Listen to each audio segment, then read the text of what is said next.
Parce que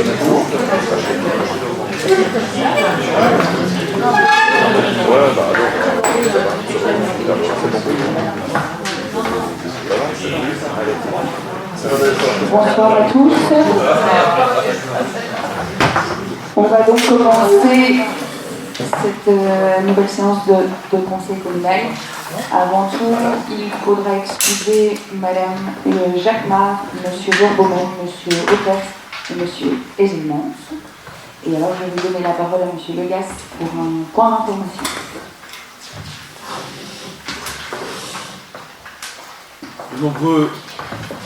De nombreux chantiers sont en cours sur la commune, mais ça vous le saviez déjà, ça n'a rien de particulier. Cependant, certains de ces chantiers connaissent non pas des difficultés, mais inhérents au chantier, il y a forcément parfois quelques décalages et quelques inconvénients qui n'étaient pas forcément prévisibles ou annoncés.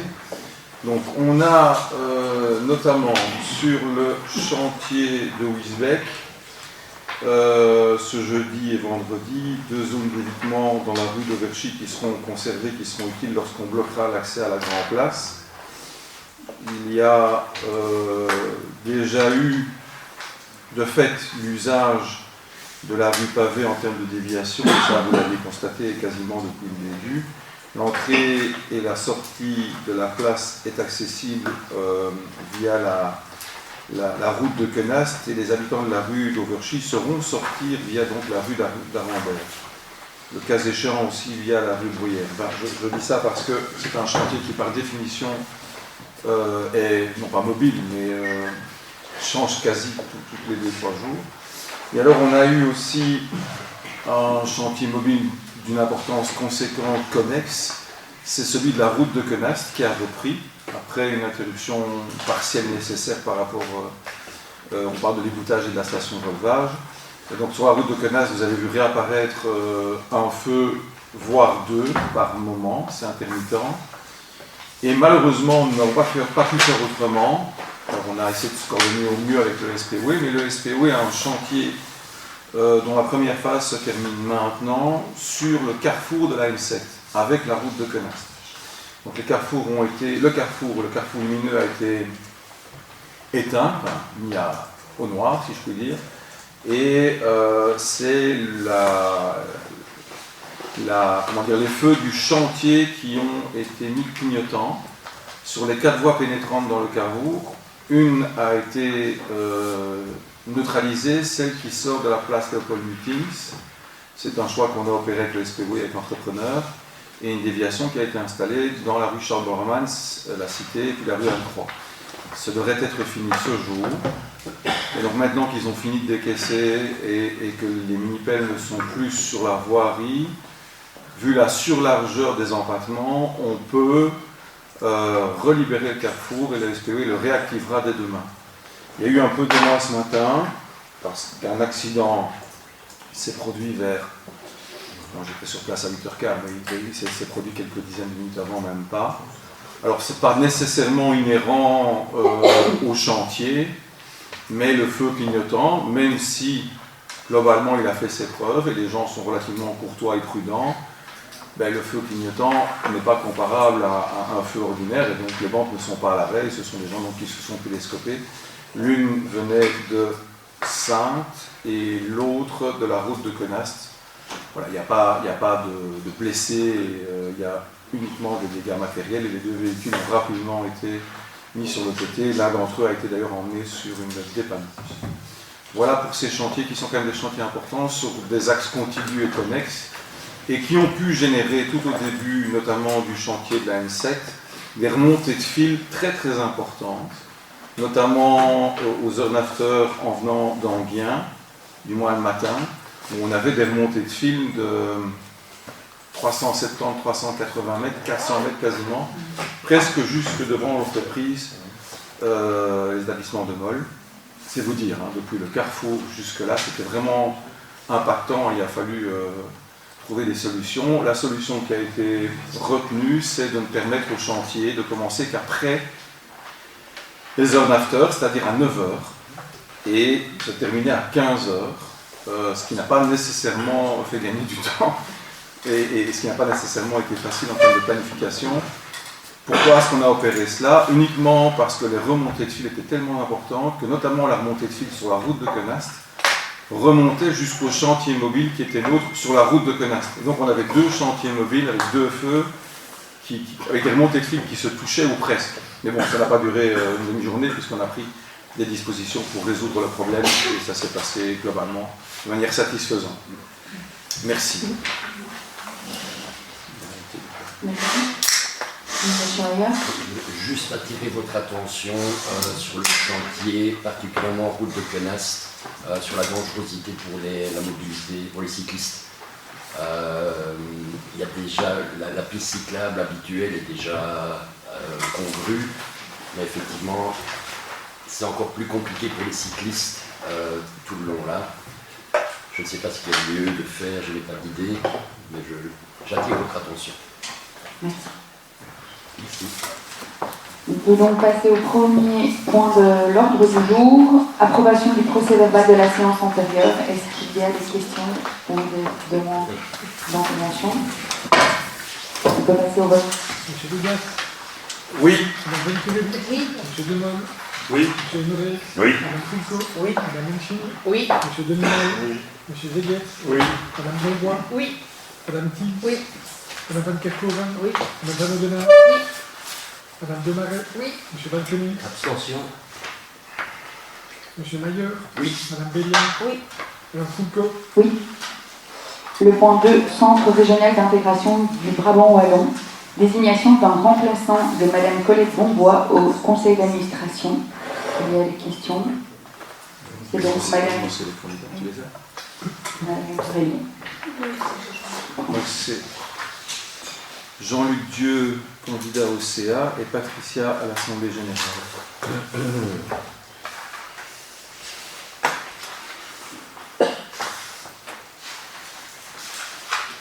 Est-ce qu'il y a des demandes d'intervention par rapport à ce point? On peut passer au point suivant, intercommunal de mutualisation informatique et organisationnelle, Assemblée générale ordinaire du 2 juin 2026, approbation des points portés à l'ordre du jour. Il y a des questions ou des demandes d'intervention? Non, on peut voter.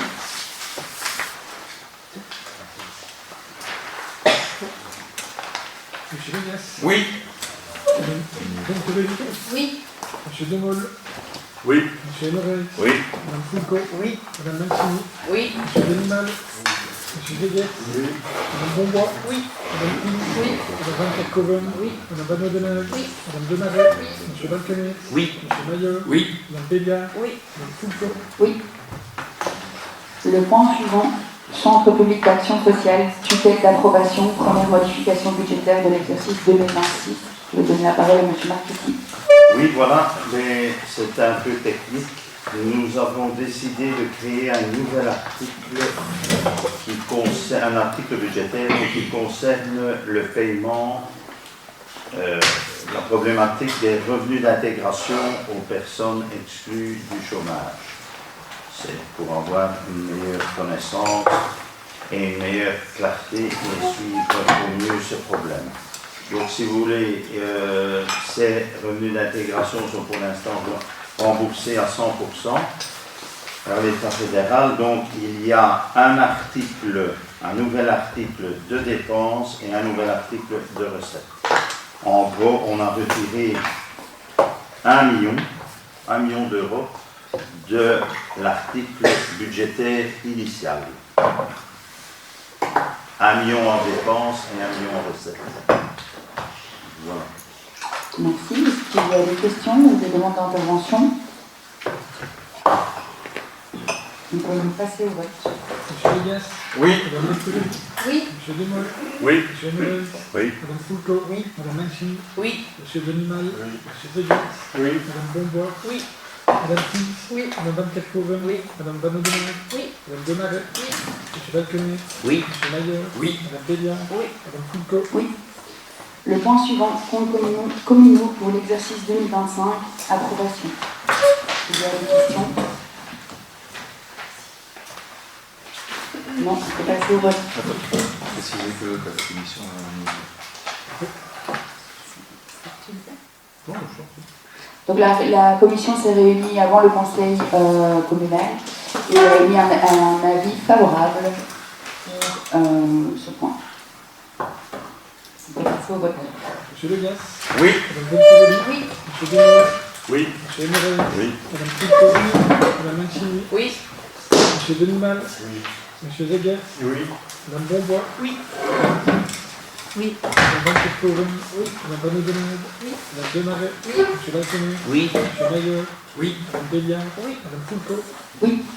Le point suivant, institution provinciale, note d'orientation du gouvernement wallon du 18 décembre 2025, avis à émettre. Est-ce qu'il y a des questions de demande d'intervention? Monsieur Maillot.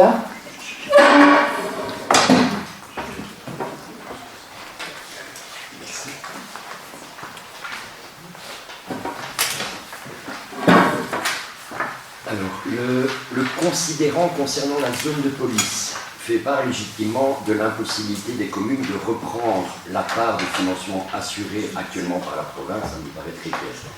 Par contre, la note ministérielle parle pourtant bien du maintien des enveloppes financières ad hoc. Donc, est-ce que ça ne répond pas à cette inquiétude? Et alors, deuxième point, l'article 1 de la décision précise « Le Conseil décide de se rendre disponible pour participer aux réflexions ». Nous avons une demande qui serait « Ne convient-il pas de désigner dès maintenant au moins un représentant de chaque groupe faisant partie du Conseil communal ?» Une telle modification institutionnelle ne peut exclure des débats, fussent-ils, je cite, constructifs et responsables, les représentants de 35% de la population de la commune. Merci. Monsieur Legas. Alors tout d'abord, c'est une petite erreur, mais je vais vous corriger, permettez-moi, il ne s'agit pas de la zone de police, mais bien de la zone de secours. De secours. Concernant le moment opportun pour désigner l'un ou l'autre représentant de la commune, rassurez-vous, avant que le ministre et les instances avancent sur le dossier, il se passera des mois. Donc nous aurons l'occasion d'en reparler, on ne va pas se précipiter. Je ne pense pas que le dossier soit, comment dire, mûr. De l'avis général, et ce n'est pas un propos partisan, ni anti-gouvernemental wallon.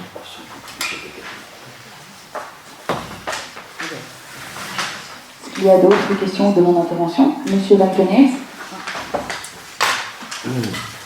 Bon, la demande du gouvernement wallon s'inscrit donc dans la réforme de l'institution provinciale. Elle est précise, il est demandé aux communes d'identifier les missions supracommunales que le conseil communal réuni ce soir souhaite absolument voir conserver ou développer au niveau du territoire provincial. Il y a actuellement 34 missions listées dans la nomenclature fonctionnelle de la province. Il est prévu par le gouvernement wallon de transférer les missions résiduaires vers les assemblées des bourgmestres. L'enjeu est donc clair, important selon nous, surtout pour les petites communes ou celles de taille moyenne qui n'ont peut-être pas le cas ou la capacité de la charge ou de la mise en œuvre de certaines missions.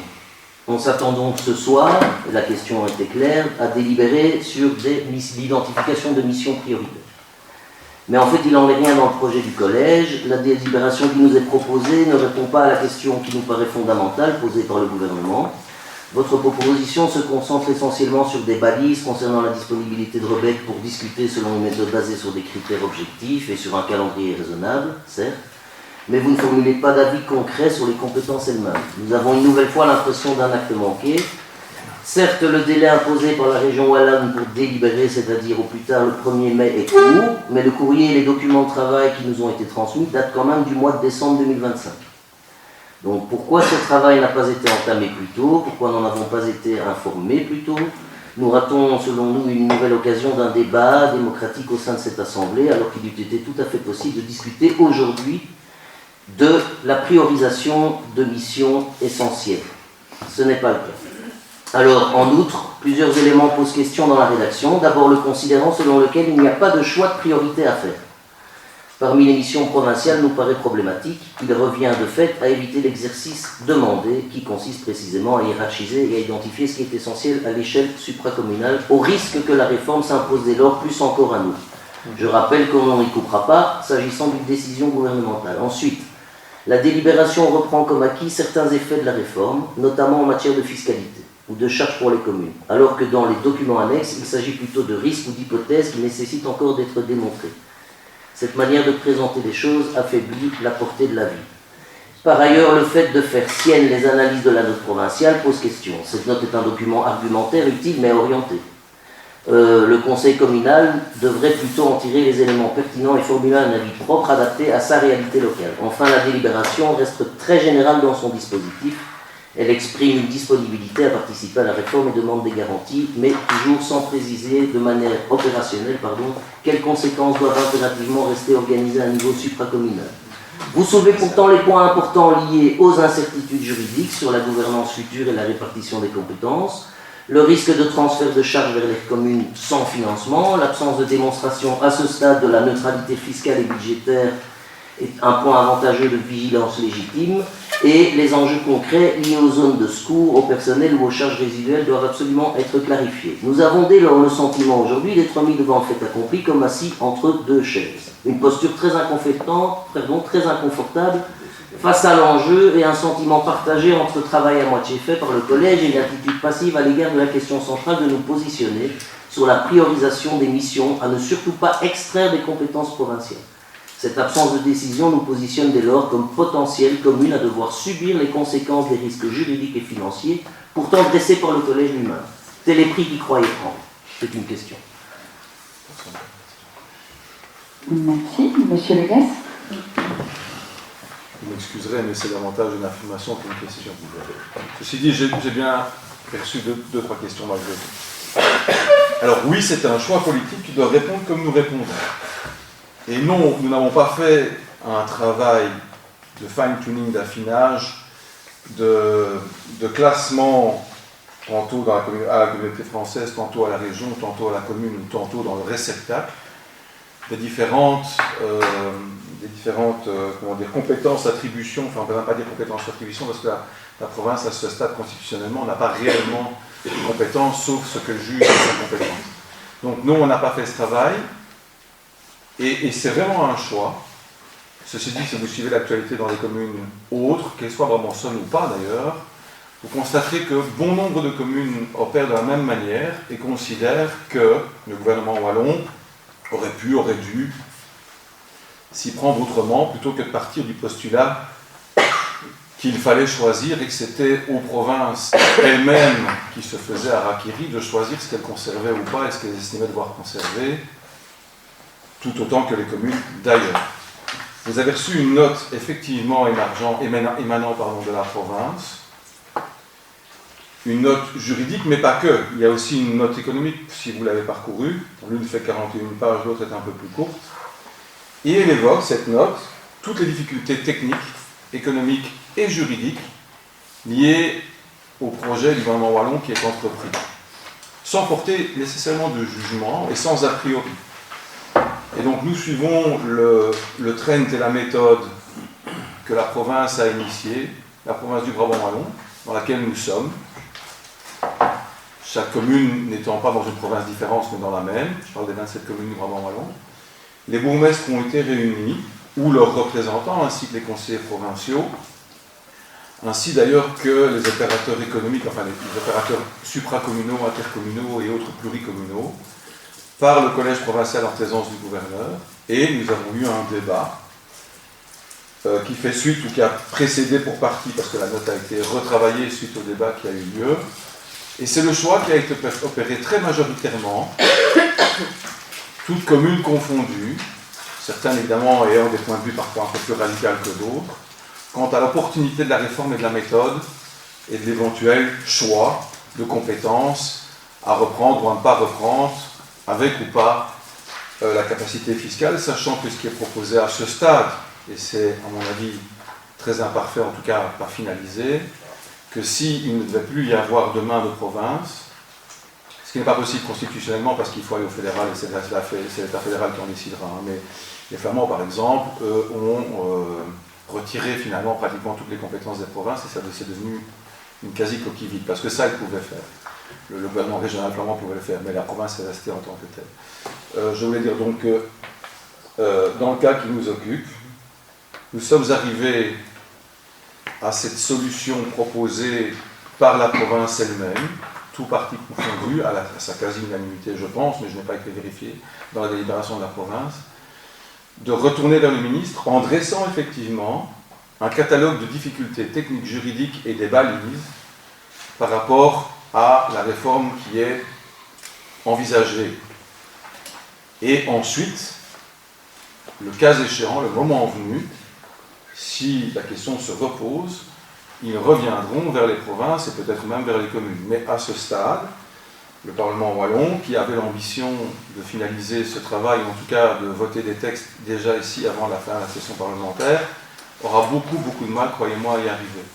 Si les 261 communes, faut-il dire désormais, puisqu'il y en a une de moins depuis Bastogne et Bertonne ont fusionné, émettent une délibération en 19 pages avec des précisions aussi fines que celles que vous envisagiez, je ne sais pas très sincèrement comment le cabinet et la direction générale concernée de la région wallonne va opérer pour faire un tri, une collation et un choix. Et si chacune des communes qui a ne fût-ce que 21 conseillers communaux, sachant qu'il y a des communes où on a plus de 50 voire 60, a des points de vue divergents avec des délibérations qui ne sont pas des délibérations convergentes à l'unisson, mais des délibérations où il y a autant de points de vue que de conseillers communaux, faites le calcul. 261 fois une moyenne de 40 ou de 50 conseillers communaux, vous imaginez ce que ça peut donner. Donc, le choix que nous avons opéré, et il est conscient et volontaire, c'est de ne pas répondre à la question telle que le ministre l'a posée. D'ailleurs, nous ne sommes pas tenus. Nous aurions pu ne pas délibérer. Le choix qui a été fait, c'est de ne pas répondre à la question en faisant une espèce de tri au marle franc les compétences qu'on garde, qu'on ne veut pas garder, culture, sport, que sais-je moi, mais bien de le renvoyer vers le contexte, le cadre légal et les difficultés techniques, juridiques et comptables. Ça ne veut pas dire qu'on n'a pas de point de vue, mais ça veut dire qu'on n'est pas vraiment suffisamment au fait des choses et avancé que pour pouvoir en débattre. Et de toute façon, croyez-le bien, ce ne sont pas les conseillers communaux qui feront le choix définitif, mais bien le Parlement wallon, à l'initiative du ministre. Donc ce n'est même pas une proposition de décret, mais bien un projet de décret qui sera rédigé par les partenaires du gouvernement wallon. Alors on pourrait avoir une influence, vous comme moi, mais je crains qu'elle ne soit pas très grande, en toute modestie. Merci. Est-ce qu'il y a d'autres demandes d'intervention? Monsieur Balconès? Juste pour réagir, mais du coup, je ne comprends pas en quoi avoir éventuellement proposé des priorités était contre-productif. Ou aurait pu être contre-productif. Malgré l'explication, c'est quoi? Ça a été voté au sein des 27 communes, disant que en prenant cette stratégie-là, on faisait front en commun. Monsieur Leguet? Je peux attester d'une seule chose, c'est que les bourgmestres qui étaient présents à cette réunion convergeaient vraiment quant à la méthode et quant à l'opportunité. Et que le choix qui a été fait, c'était pas de ne pas partir du postulat que cette réforme était une nécessité ou était acquise, et que la suppression était comme une évidence et comme une nécessité, mais au contraire, de poser la question dans l'autre sens en disant, mais enfin, pourquoi, en Brabant wallon, nous avons un niveau de pouvoir qui fonctionne et qui nous correspond et auquel on tient. Alors on n'est pas opposé principalement parce que tout doit évoluer et tout mérite d'être challengé et d'être réformé. On n'est pas opposé principalement, mais on voudrait bien que le cadre soit un peu mieux défini avant d'envisager une espèce de répartition jusqu'à la dernière des compétences. Partir du postulat que c'est comme une évidence et que la suppression, la réforme et la redistribution des compétences c'est comme une évidence, eh bien ce n'était pas le point de vue des 27 bourgmestres, que du contraire.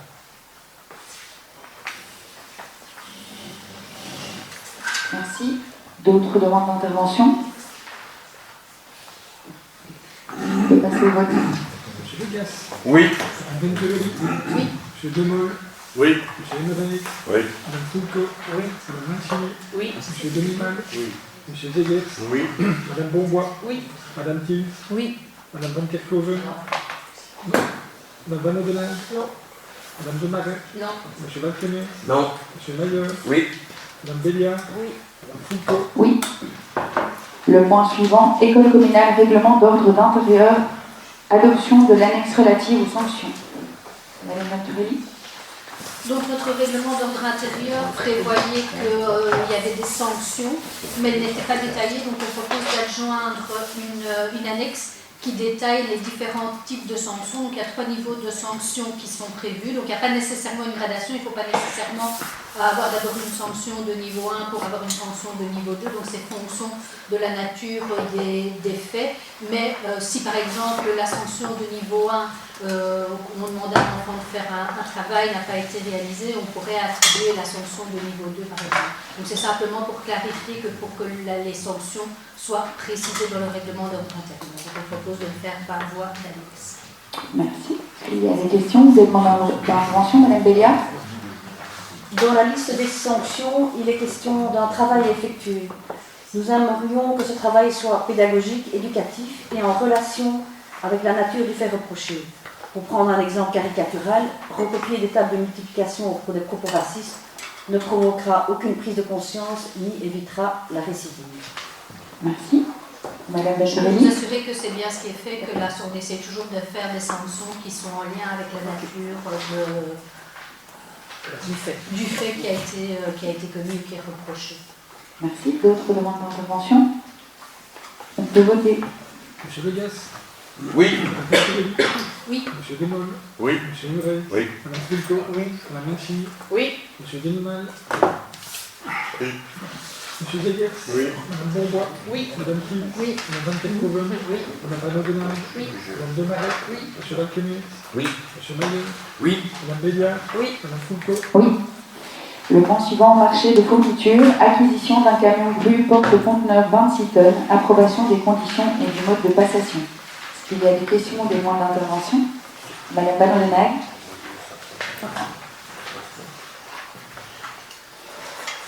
Je vous remercie. Pour commencer, il manque selon nous une motivation du besoin, ou alors elle nous a échappé. On décrit très précisément le camion à acquérir, mais on n'explique pas réellement pourquoi il faut remplacer le véhicule actuel.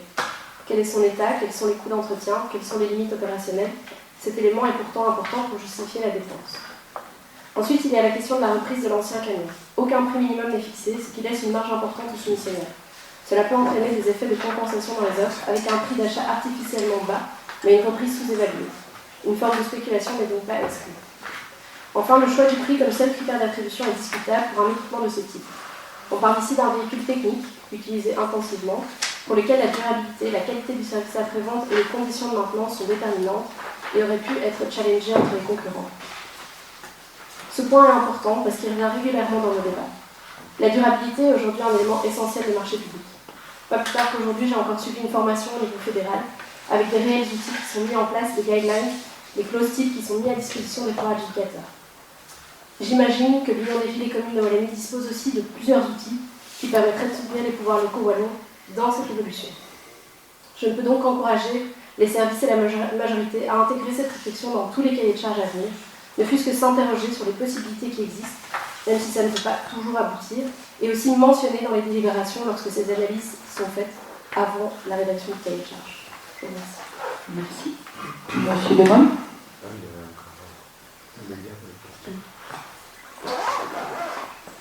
Madame Béliard. Était-il indispensable de se tourner vers un camion neuf? N'aurait-il pas été possible d'avoir un camion partagé ou d'envisager le marché de l'occasion? Au moment de la nacelle pour Noël, tout le monde était d'accord d'envisager un camion partagé, mais ça n'était pas possible puisqu'on en avait besoin tous au même moment. Mais dans ce cas-ci, est-ce que ce ne serait pas possible d'envisager cette possibilité? Voilà. Merci. Monsieur Demont. Alors, d'abord ici le but, donc c'est de... Donc le but ici c'est de remplacer un camion existant, un camion qui a 13 ans, donc pour un montant, vous avez dit, de 235 000 euros TVA comprise. Le véhicule actuel dans la note, il est estimé à une reprise éventuelle de 40 000 euros. Pourquoi le remplacer? Parce que c'est un camion grue système conteneur. C'est le seul véhicule qui permet de déplacer les conteneurs dans la commune. Donc je rebondis sur votre proposition de camion partagé avec éventuellement d'autres communes ou ce genre de choses. Au niveau du planning journalier, au niveau des services techniques, c'est totalement impossible. Pourquoi? Parce que ce camion doit rouler tous les jours, doit déplacer les conteneurs, que ce soit pour nos chantiers, que ce soit pour les associations ou ce genre de choses dans lesquelles on prête des conteneurs à gauche et à droite. Donc c'est journalièrement, c'est dans un planning journalier, c'est irréalisable. Que dire encore par rapport à vos questions? Le véhicule actuel, donc 13 ans, 140 000 km. Les kilomètres, ça peut paraître pas beaucoup. Il faut savoir qu'il y a une grue dessus et ce qu'on comptabilise, ce ne sont pas les kilomètres, mais les heures travaillées par la grue en plus des kilomètres. Et je peux vous garantir que le camion à 13 ans, il est au bout du rouleau. En plus, ça doit être un Euro 3 ou un Euro 4. Donc maintenant, on est au stade de norme Euro 6. Et en plus, tout ce qui est boîte de vitesse, embrayage, grue, nous avons eu pour 15 000 € de frais. En 2025, plus ou moins la même chose en 24, 23 et 22, c'était 5 000 € de frais.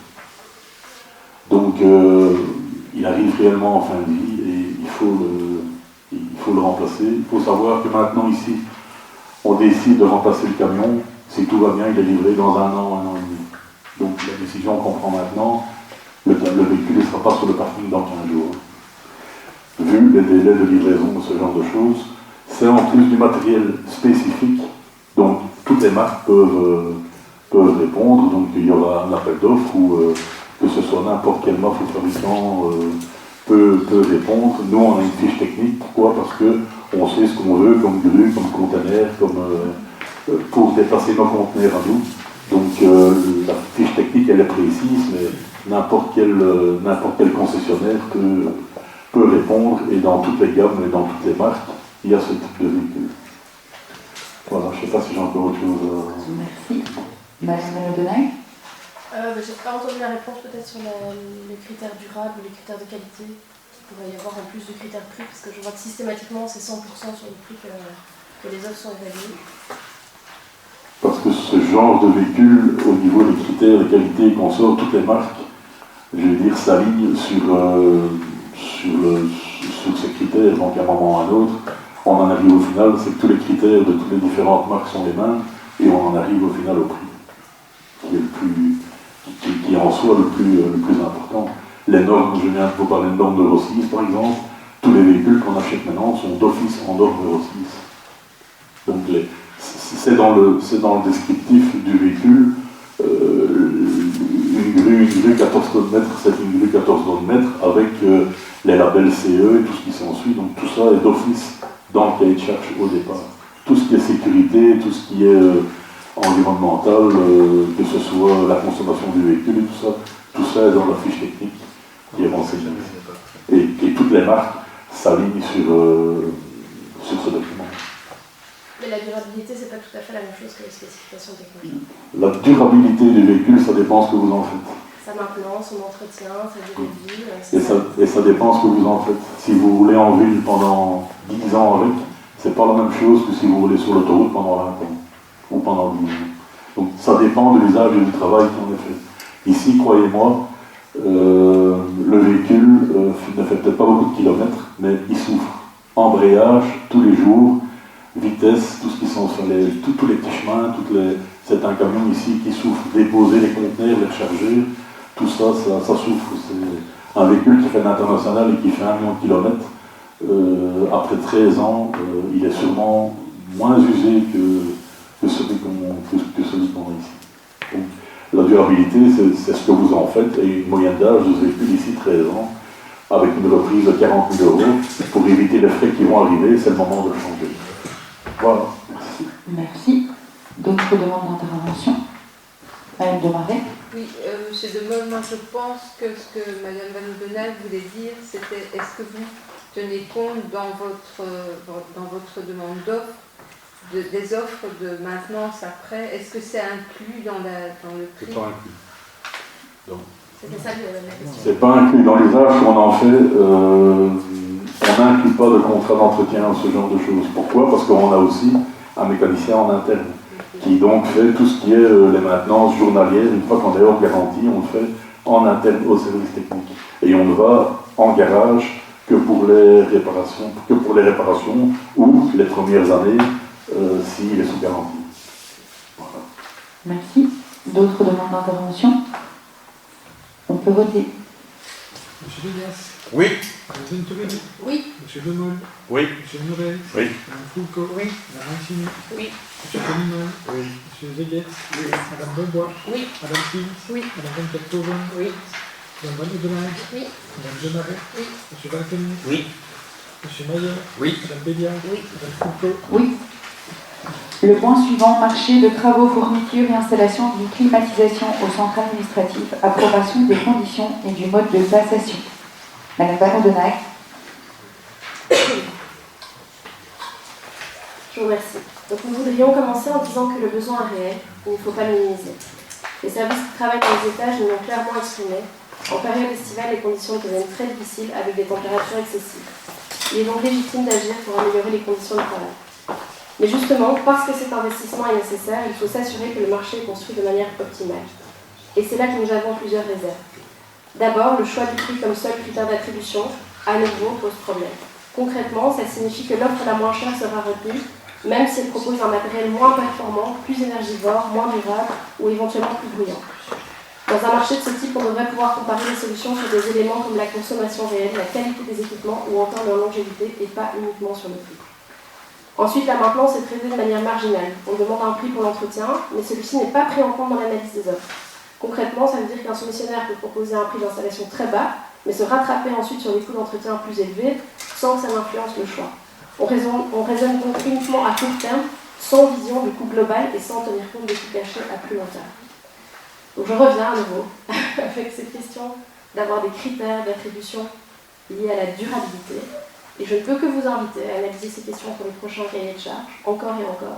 Et je suis même disposée à organiser à l'occasion une formation sur les marchés durables pour aider les services à envisager ces questions. Merci. Monsieur Demol.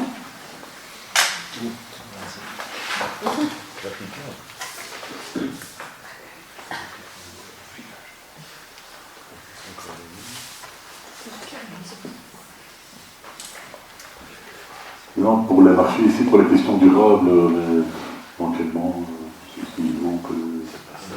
ne sais pas si c'est inclus ici dans le marché, mais le marché au départ, ici, c'est clairement l'achat des panneaux solaires. Maintenant, après l'entretien, non, je ne pense pas qu'il y a un contrat d'entretien après. Il y a bien sûr toujours dans un marché une garantie sur l'achat et sur le placement des installations, comme dans tout bâtiment et comme dans toute construction. Oui, il y a une garantie, mais c'est juste qu'on analyse les offres uniquement sur le prix d'installation et pas sur le prix incluant cette garantie. Ce qui veut dire que s'il y en a un qui propose un prix d'installation très bas, mais que par ailleurs ses entretiens sont hyper chers par après, le coût global, au final, la commune payera plus. Mais ici, nous, on fait l'achat d'installation, on n'inclut pas dedans un service d'entretien. Encore une fois, en interne. Ce sont des climatiseurs aussi, ça déconne. Il y a la garantie à l'achat, mais il n'y a pas de service d'entretien derrière. Encore une fois, ça dépend de la panne. On a un service en interne qui peut, au niveau de certaines pannes, que ce soit les pannes électriques et autres, on peut intervenir nous-mêmes. Maintenant, si vous devez changer dans des blocs d'air conditionné, vous devez changer le fréon, le gaz, oui, vous faites appel à la société qui vient le faire. Mais ici, dans ce marché-ci, il n'y a pas de contrat d'entretien qui est prévu dans le départ. Honnêtement, je ne peux pas vous dire la garantie combien d'années elle est ici, mais...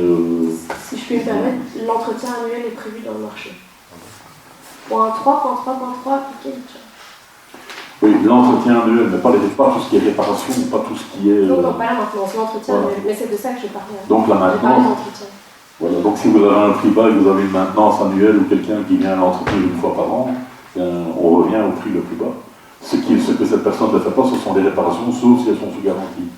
Oui, mais ce prix d'entretien n'est pas inclus dans l'analyse des offres. Donc ça veut dire qu'on va regarder que le coût de base, sans regarder ce que ça va coûter annuellement pour l'entretien. Mais l'entretien est dans l'offre. Elle est dans l'offre, mais elle n'est pas analysée. Donc c'est pas inclus dans la comparaison des offres.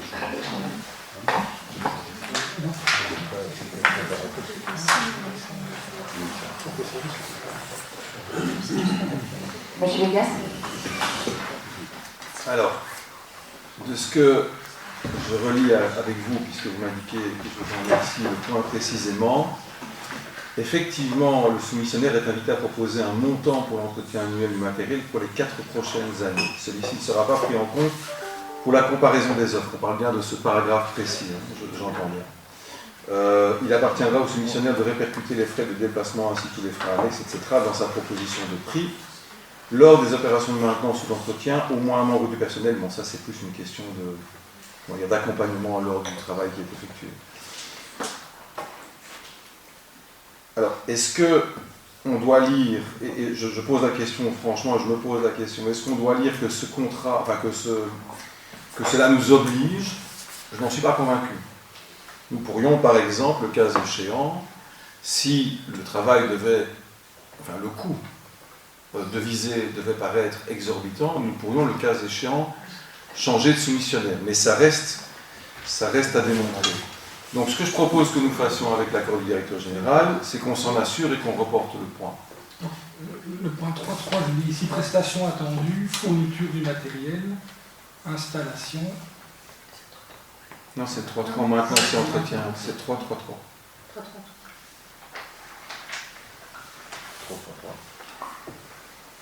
Tu as trouvé? Peut-être pour répondre à votre question, à mon sens, si ça inclut dans l'offre, l'inclusion dans le l'offre, contrat. je ne suis pas sûr si ça nous... Non, pas ça. Normalement, si ça inclut dans l'offre, ça inclut dans Mais ça mériterait en tout cas d'être indagué. Ou alors il faut le mettre en option. Oui, peut-être. Ce serait peut-être précédent. Effectivement.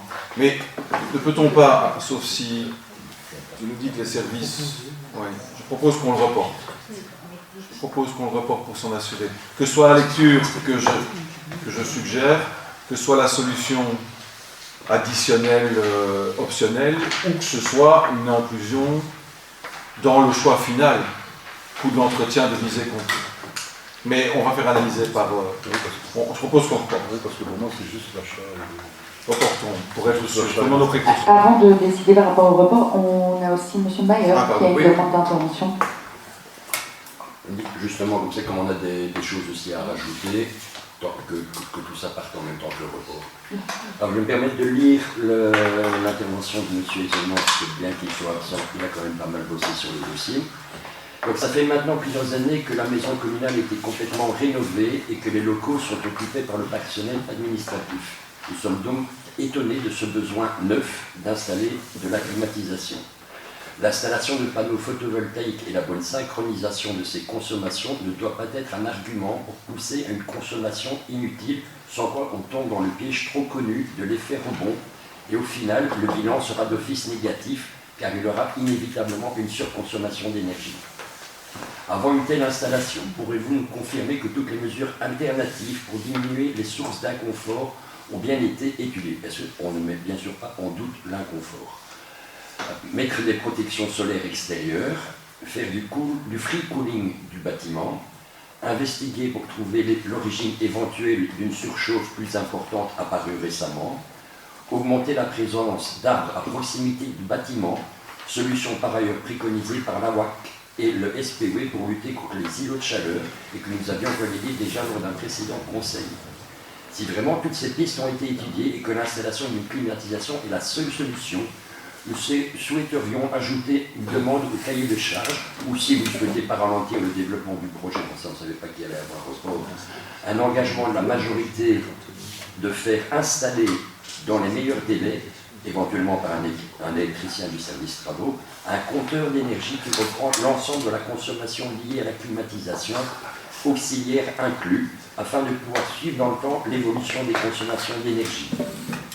Par ailleurs, et il s'agit ici d'une pure suggestion, il serait intéressant de prévoir une sensibilisation annuelle du personnel sur l'utilisation d'une climatisation, l'importance de clouter les fenêtres pour éviter les apports solaires, l'importance de ne pas ouvrir les fenêtres en journée, l'importance pour la santé d'éviter un écart de plus de 4 degrés avec l'extérieur. Cette sensibilisation permettrait d'éviter également un dérapage d'utilisation de la climatisation tout azimut, alors même qu'aujourd'hui 23 ou 24 degrés font partie des températures supportables et que la climatisation est installée pour éviter de monter au-dessus de 25. Il n'est pas rare qu'après installation, la climatisation soit utilisée dès qu'il y a 21 degrés dans le bureau, ce qui convient alors à une utilisation abusive de la climatisation. Je vous remercie. Merci. Monsieur Le Guen. Donc le bâtiment a été inauguré en 2014 et la question s'est posée déjà à l'époque de la problématique globale, tant du chauffage à l'ordinaire que des pics de chaleur, et à l'inverse d'ailleurs, des difficultés qu'on pourrait rencontrer globalement dans un bâtiment de ce type, parce que même s'il peut paraître très contemporain, il ne l'est pas, mais ça je ne vous apprends rien. Pour votre information, que ce soit la chaufferie ou que ce soit d'ailleurs les serveurs, ils sont sous comble. Et aussi pour votre information, nous avons régulièrement postposé cette problématique en étudiant d'autres possibilités. Historiquement, et c'est le fonctionnaire dirigeant antérieur, peu importe son nom, qui a suivi ce dossier, et on n'en remerciera jamais assez, avec un auteur de projet local d'ailleurs, et différentes solutions donc, ont été étudiées. Le fonctionnaire dirigeant a suivi ce dossier, et on a tenté déjà à plusieurs reprises de trouver des solutions, parce qu'on a un problème d'ailleurs sous comble, qui est un problème de taux d'humidité trop faible, beaucoup trop sec donc sous comble. Initialement, vous vous en souviendrez peut-être, à l'étage, c'était essentiellement des salles de réunion, ou en tout cas des salles de dépôt ou de stockage ou de fourniture. Il se fait que l'administration a l'ampleur qu'elle a, et aujourd'hui, tout ou partie de l'étage est occupé par des bureaux, sachant que notamment l'un ou l'autre bureau des chevaux se situe à ces étages, et qu'eux, a priori, ne les occupent pas full-time, au même titre qu'un employé pourrait le faire. Donc 10 ans plus tard, après avoir indagué, investigué différentes solutions, nous nous trouvons confrontés à un problème qui est vraiment prégnant, où la demi-douzaine d'employés qui travaillent à cet étage ont un air beaucoup trop sec et sous comble en été n'en peuvent plus. D'ailleurs, pour mémoire, enfin vous le savez peut-être, le règlement du travail prévoit qu'au-delà de 27 degrés, il y ait une dispense, une interruption de travail, on propose de l'eau, etc. Et on se trouvait régulièrement dans ce cas de figure. Alors, on a indiqué dans le règlement de travail 27 degrés mesurés à une station météorologique, mais en réalité, quand il fait 27 à la station météorologique, ici, sous comble, on est à 30. Et donc, on a reculé tant qu'on a pu cet investissement qui est considérable et qui peut paraître effectivement, environnementalement parlant, un peu, entre guillemets, inopportun, mais il est tout à fait opportun. Il est tout à fait opportun et nous tenons vraiment à ce que le personnel, et vous l'avez dit vous-même, puisse travailler, non pas dans l'inconfort, mais dans un confort acceptable ou soutenable à tout le moins. Des plantations autour de la maison communale, de ce côté-là, sur cette aile-là, il faut les mettre dans la rivière.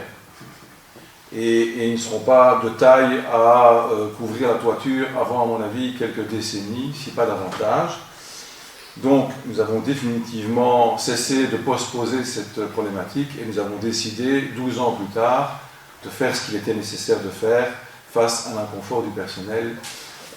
Maintenant, comme nous reportons ce point, je vous propose de transmettre le document que vous venez de nous lire au service et que nous puissions l'intégrer dans la réflexion, tout simplement. Pardon. Je peux peut-être ajouter, c'est que notamment en termes d'isolation, le bâtiment au niveau du dernier niveau dans les combles a bien été isolé. Et quand vous parlez de consommation, on évalue la climatisation à 1500 kW par an. Et il faut savoir que les panneaux photovoltaïques, par exemple, produisent 20 000 kW par an, donc ça représente à peu près 10% de la production des panneaux. Alors c'est pas pour cette raison-là qu'il faut les utiliser, je vais dire, à mauvais escient, mais mais la consommation, elle est largement couverte par les panneaux, sans compter la centrale hydraulique qui va arriver dans les années qui viennent. Peut-être pour donner une précision. Oui. Peut-être une petite précision pour que vous compreniez, quand on parle de 30 degrés, voire parfois 32 degrés, c'est les agents qui arrivent le matin, c'est la température qu'il fait dans leur bureau. Ils ont tous un petit appareil, comme il y avait ici il n'y a pas si longtemps, et ils ont beau ouvrir les fenêtres en arrivant tôt le matin, ça ne parvient pas à dégager la chaleur. Donc voilà, ça veut dire vraiment que c'est des conditions de travail qui sont plus que limites. Donc d'ailleurs, on permet du télétravail, on leur demande de travailler à un autre étage, parce que c'est juste intenable. Et la sécheresse de l'air, ça fait des années que ça, surtout d'après, il y en a dans chaque bureau, depuis le Covid. Et la sécheresse de l'air, 40%, c'est le minimum pour un confort dans un lieu de travail. Dans mon bureau, je peux vous dire qu'en hiver, je suis régulièrement à 18-20%. Donc c'est une sécheresse vraiment très poussée, c'est très marqué. On parle plus de confort, hein. Je veux dire, on a des agents qui se plaignent régulièrement d'irritation des yeux, des muqueuses, ça devient, et année après année, on s'est bien rendu compte qu'il fallait trouver une solution. Donc le système d'humidification, il passera par les aérations. Ce qu'on propose pour le deuxième étage, c'est excusez-moi le terme, des baies, petits airco comme on a dans les maisons, sauf qu'on va les additionner. Donc j'ai envie de dire, ça va être des petites unités, puisqu'on est juste en dessous de la plateforme de la toiture, des petites unités qui vont être réglées individuellement pour permettre d'avoir une température un peu plus acceptable en arrivant le matin. Voilà, ça c'était l'objectif. Et c'est vraiment des constats, comme vous l'a dit, de quelques années de fonctionnement maintenant. On a fait des tests pour compléter ce que M. Le Gast a dit. Entre le rez-de-chaussée et le dernier étage, il y a 4 degrés différents. Il y a 4 degrés. Oui, M. Maillard. Qu'on soit bien clair, il n'est pas du tout question de remettre en doute la nécessité d'intervenir, mais bon, si toutes les alternatives ont été étudiées lors des 12 dernières années, effectivement. Mais bon, je vous entends donc. Merci. Madame Vanodonnet.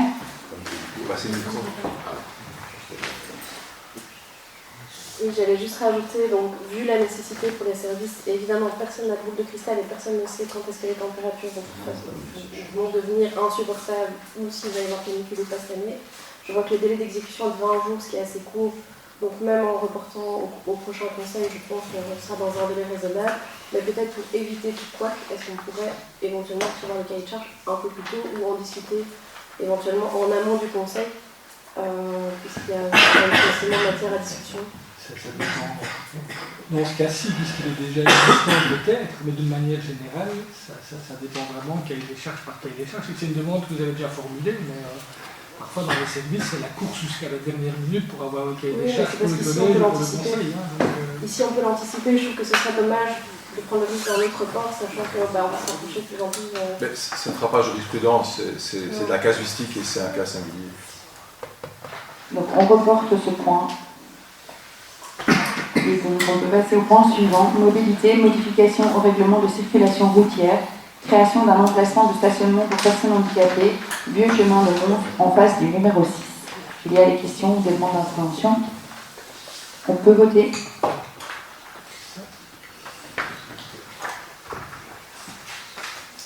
Monsieur Le Gast. Oui. Madame Venturelli. Oui. Monsieur Demol. Oui. Monsieur Murray. Oui. Madame Fulco. Oui. Madame Mancini. Oui. Monsieur Denimal. Oui. Monsieur Zegers. Oui. Madame Bonbois. Oui. Madame Pins. Oui. Madame Van Kerkhoven. Madame Vanodonnet. Oui. Madame Desmarais. Oui. Monsieur Valtenier. Oui. Monsieur Meyer. Oui. Madame Béliard. Oui. Madame Fulco. Oui. Le point 11, mobilité, demande d'avis sur un arrêté ministériel portant sur le règlement complémentaire des polices de la circulation routière M7, limitation de vitesse 100 km/h. Il y a des questions, des demandes d'intervention. Madame Van Kerkhoven.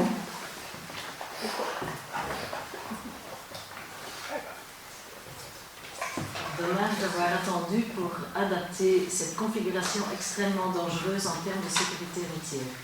D'après nos informations, cette situation aurait empêché la commune de Rebec de bénéficier d'un radar tronçon. Est-ce que cette régularisation a pour but d'installer un tel dispositif? Est-ce également le but de vérifier, et le cas échéant, régulariser d'autres zones en agglomération, mais traversées par des routes régionales qui se trouvent dans le même cas de figure. Merci. Monsieur Legas. Je ne sais pas d'où vous venez cette information, je suis vraiment intéressé. En l'occurrence ici, il s'agit d'une démarche du SPW, donc le service public de Wallonie Mobilité et Infrastructure, a sollicité du conseil communal un avis. Nous devons mettre dans les 60 jours, la demande date de fin mars, fin mi-mars, fin mars. Et il s'agit effectivement de limiter la vitesse, enfin, pour ceux qui l'ignorent, quand on sort de l'agglo en Wallonie, quand on sort des 50 km/h, on roule à 90. Ça, c'est la règle de base. Je dis ça parce qu'elle est différente en Flandre. En Flandre, quand on sort de l'agglo, la règle désormais est de 7 ans. Donc, ici, sur la nationale 7, le SPW nous y invite, nous étions par ailleurs intéressés, les choses soient claires. On a des contacts, on discute de manière informelle, nous invite à limiter cette vitesse à 70. On est sur des zones bien spécifiques, vous l'avez constaté. L'une d'entre elles concerne d'ailleurs le carrefour dont nous parlions tout à l'heure, depuis un certain restaurant que je ne nommerai pas, mais je vous le recommande, jusqu'aux entreprises d'entrepreneurs que je ne citerai pas non plus. Il s'agit de sécuriser cette zone qui est relativement densément peuplée, puisque le centre, le noyau du village de Biersch se situe outre la place autour de ce carrefour, convenons-en, sachant qu'il y a 2 supermarchés à proximité du dit carrefour, dont l'un sur un national. En son temps, nous avions demandé au SPW, qui ne nous a pas suivis lorsqu'il s'est agi de délivrer le permis de bâtir du supermarché en question, de prévoir soit un dispositif, soit un giratoire, soit une contre-allée, enfin soit. Tout cela, ils ne nous ont pas suivis, et le fonctionnaire délégué en son temps, qui a délivré le permis, ne l'a pas imposé ou conditionné non plus. Donc aujourd'hui, qu'est-ce que nous avons fait? Je pense qu'on l'a fait d'initiative sans même vraiment les solliciter. On a mis des miroirs, donc c'est un double, je crois, de mémoire, en face de la sortie du dit supermarché, et on a essayé, tant bien que mal, même si ce n'est pas tout à fait notre compétence, de hiérarchiser le stationnement de part et d'autre de la sortie, parce que dans certaines circonstances, quand il y a un stationnement de véhicules un peu volumineux, ben on sort du supermarché à l'aveugle, littéralement. Ici maintenant, ce qu'on suggère, ce qu'on demande, et ce que la région finalement demande elle-même, après un certain temps de réflexion, ça a duré non trop longtemps à notre sens, mais bon voilà, on y est, c'est de limiter la vitesse à 70 km/h. Clairement, ça nous agrée, et ça n'a rien à voir avec un éventuel radar tronçon. D'ailleurs, de radar, il y en a déjà un sur le carrefour, pour information. C'est pas un radar tronçon, hein, c'est un radar classique ou ordinaire, si je puis dire. Alors il y a une deuxième section qui est concernée, donc il n'y a pas que la section de la borne kilométrique dont j'ai oublié. Donc il y a la BK 4186 et la BK 6355. Vous avez à chaque fois deux chiffres, hein, donc le chiffre de début et de fin forcément. La BK 486 et la 5550, la 6355 et la 6663. Donc on a une autre portion qui est concernée, qui se situe là où j'ai vécu une grande partie de ma jeunesse, même 30 années pratiquement, dans ce qu'on appelle le Tine de Biersch. Bon, on vous passe les mots wallons ou le dialecte mélangé entre le wallon et le flamand, mais enfin, c'est la montée qui va de la montée d'escalier à l'ancienne église jusqu'à l'entrée de Sainte, l'ancienne boucherie, une boucherie depuis très longtemps que certains ne la connaissent certainement pas. Enfin. Donc cette partie-là, en contrebas, dans le creux, en face de la ferme de Vroux, de Croix, enfin c'est comme vous voulez, est particulièrement roulante aussi, puisqu'on est dans une ligne droite, il y a une forme de rectitude et d'accélération, avec une configuration, je ne vais pas dire limite autoroutière, mais enfin, il y a des surlargeurs, on n'est pas sur une nationale étroite, on est sur une nationale, enfin moi j'ai vu des choses là horribles, j'ai un cousin qui avait perdu la vie, là, pour la petite histoire, et donc là aussi, l'idée, c'est effectivement de limiter ce tronçon singulièrement Non pas parce qu'on est sur la zone urbaine ou près d'une zone densément peuplée ou près d'un intermarché, mais bien parce que le caractère accidentogène est reconnu malgré tout. Donc voilà un peu la démarche et la motivation du SPE qui a mis un peu longtemps, beaucoup, à nous entendre et à faire suite, mais ne sait-on jamais, tout chose est à point. Merci. Monsieur Alcanet. Je suis un peu troublé parce que, lisant ce qui est soumis au vote, moi j'avais compris, et c'est indiqué tel quel en dessous, mais que c'est une limitation à 50 km/h. Alors il y en a une à 50. C'est 70. C'est ce qu'on propose de rajouter. Alors nous proposons, donc le collège communal propose au conseil communal de demander au SPE la mise en zone 50 de la partie de la N7 située entre le panneau d'entrée d'Aglo et la borne 8340 à la borne 9300. Donc ça c'est un complément d'initiative communale. Avant le supermarché. Et là on est sur avant le supermarché. Madame Anne-Kerkoven. En ce qui concerne l'information sur le radar tronçon, c'était au conseil de police. Donc effectivement, les 4 communes qui avaient un flash sur leur entité avaient la possibilité d'avoir un radar tronçon. Mais donc apparemment, Rebec n'aurait pas eu ce radar tronçon parce que la limitation de vitesse n'était pas la même d'un endroit à un autre. Merci. Est-ce qu'il y a d'autres demandes d'intervention? Monsieur Mayer. C'est pas tout à fait par rapport à ce point spécifique, mais j'ai fait tilt quand j'ai vu que c'était limité à 50, et ça m'a fait penser au point sur la rue Bouvette qui a été reporté. Ça, je vais savoir où est-ce qu'on en est, mais je sais pas. Je peux tout à fait entendre une réponse écrite ou. Non, c'est une instruction, ça va repasser. Okay. C'est repassé dans les services. Merci. Est-ce qu'il y a d'autres demandes d'intervention? On peut passer au vote. Monsieur Logas.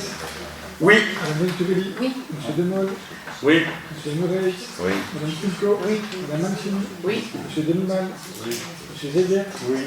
Madame Bonbois. Oui. Madame Tim. Oui. Madame Van Kerkhoven. Oui. Madame Van Oudenarde. Oui. Madame Demaret. Oui. Monsieur Balkany. Oui. Monsieur Maillot.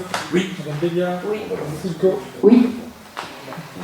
On peut passer au point suivant. Point inscrit à la demande d'un membre du conseil, M. Étienne Mayer, motion du conseil communal de Rebec relative à l'accessibilité, l'intelligibilité et la qualité des dossiers soumis à l'enquête publique. M. Mayer.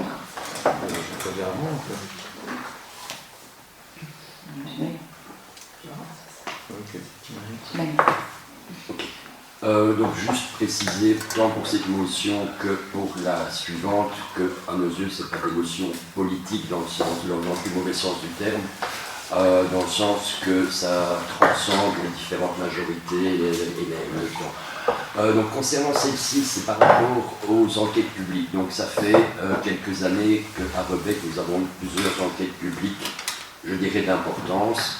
Je prends l'exemple des éoliennes, l'extension des carrières, et récemment le dépôt de bus. Et en fait, on remarque que ces enquêtes publiques, les citoyens rencontrent les mêmes difficultés de l'une à l'autre. Donc, ce n'est pas spécifique au dossier, c'est plutôt une problématique plus générale, notamment des dossiers très volumineux et techniques.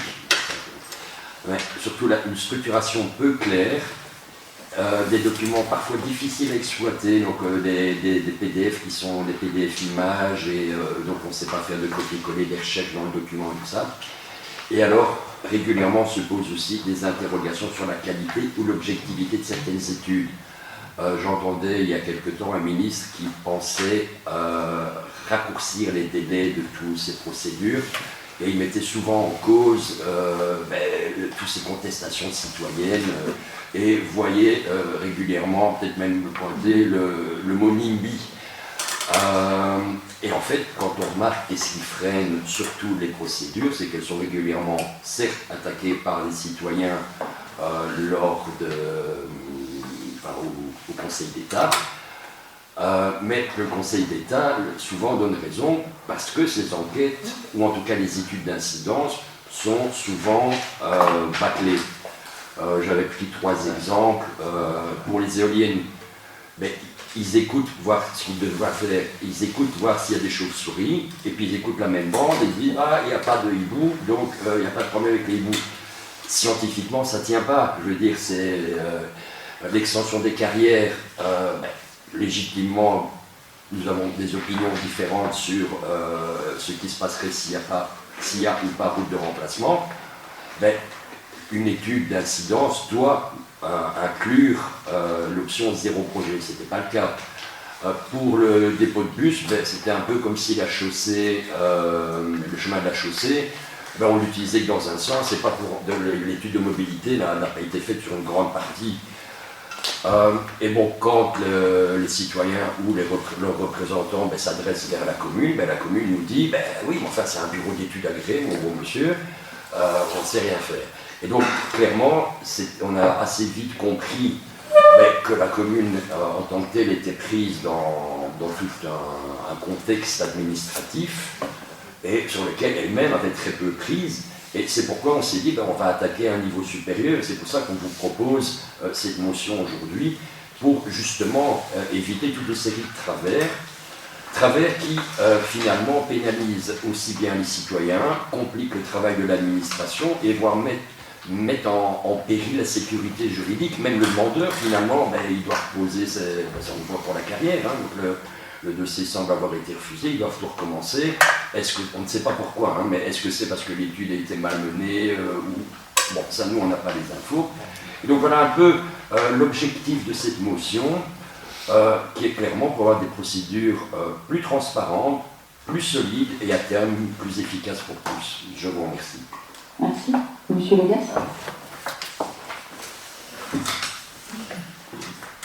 Alors, clairement, votre démarche vise non pas le gouvernement wallon, mais même le Parlement wallon. Donc il s'agit du Code d'été et le code qui régit tout ce qui a trait à l'aménagement du territoire. Ce code a été...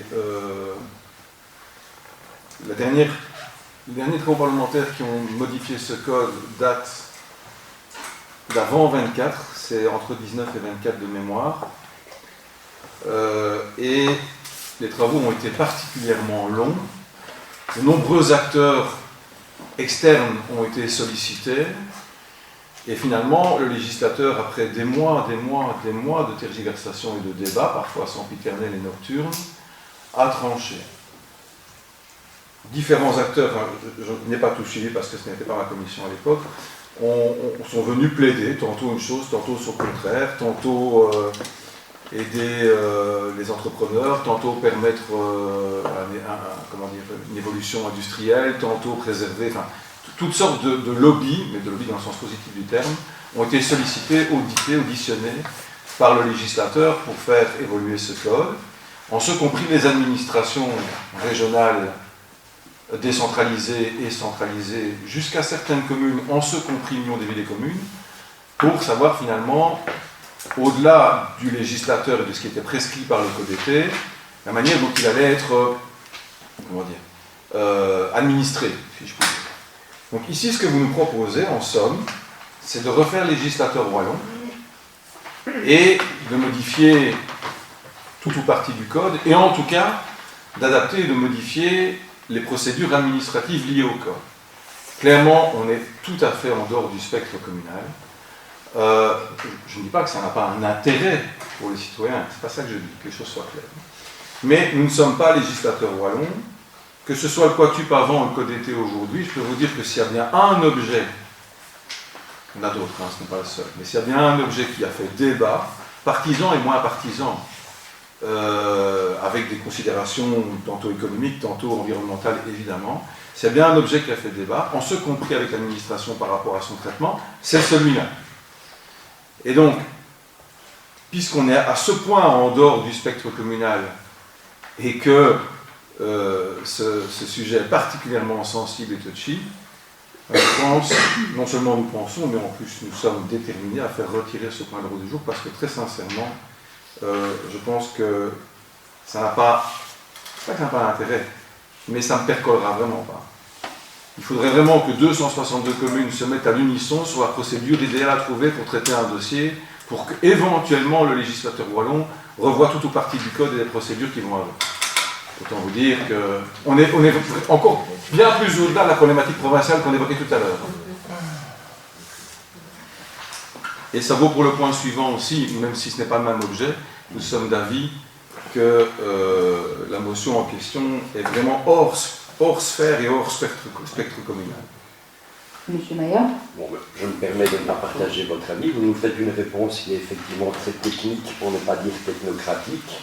Alors c'est clair que d'où je suis et la plupart des citoyens ne mélangent quoi plus, quoi machin, tout ça, on est bien d'accord.